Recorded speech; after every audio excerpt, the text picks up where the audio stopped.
हर parents का एक सपना होता है to become a better version of themselves. They want growth at home, stronger mindset, calmer reaction and healthier habits.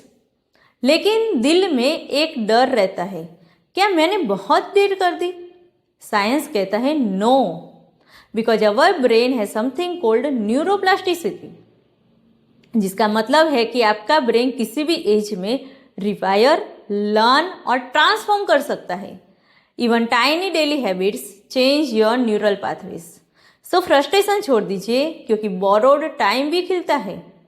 Start today with one mindful breath, one kind response, one small self growth habit. क्योंकि जब आप grow करते हो, your child's emotional blueprint भी upgrade होता है. Remember, transformation begins within you.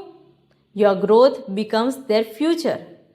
Daily parenting science tips और live session updates के लिए मेरी फ्री व्हाट्सएप कम्युनिटी अभी ज्वाइन कीजिए. Link given in the description. Have a joyful parenting.